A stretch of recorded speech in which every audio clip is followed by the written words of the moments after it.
ভারতের প্রধানমন্ত্রী নরেন্দ্র মোদীর একটি টুইট বার্তা অর্থাৎ এক্সে সাবেক টুইট দেখেছেন যে তিনি বলেছেন যে 16 ডিসেম্বর ভারতের ঐতিহাসিক বিজয়ের দিন।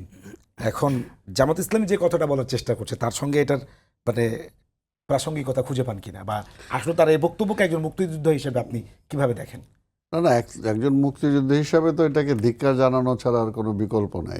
শোনেন, এটা আমরা করেছি আমাদের মুক্তিযুদ্ধ, এখন ভারত সেটাকে ক্যাপিটালাইজ করার চেষ্টা করেছে তার স্বার্থে, আর যারা সেটার বিরুদ্ধে তখন পাকিস্তানিদের হয়ে যুদ্ধ করছে তারা আবার সেটাকে প্রমাণ করতে চাইছে যে এটা গণ্ডগোলের বছর, তাই না? তারা তো এরকমও বলছে যে এটা কোনো যুদ্ধ না, এবং তারাও পরবর্তী পর্যায়ে খুশি হয়েছে যেটা পাক ভারত যুদ্ধ যখন বলা হয়েছে তখন তারা খুশি হয়েছে। অর্থাৎ এটাকে, কিন্তু বাস্তবতাটা কি?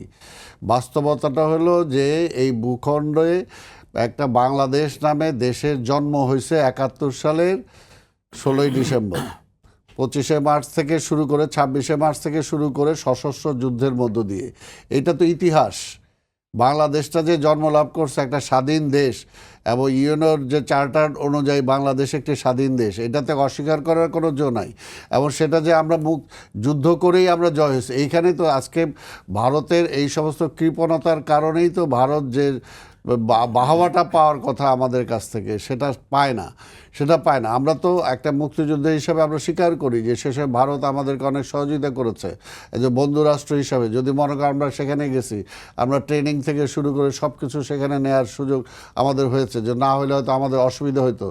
কিন্তু যখনই তারা এইটাকে তাদের একটা তাদের দেশীয় স্বার্থে বাংলাদেশের স্বাধীনতাটাকে ব্যবহার করতে চায় তখন, এবং একটা বিশেষ দলকে তাদের একটা দল হিসাবে তারা ব্যবহার করতে চায়, তখনই কিন্তু তারা ছোট হয়ে আসে। বাংলাদেশ ছোট হয় না, তারা ছোট হয়ে যায়।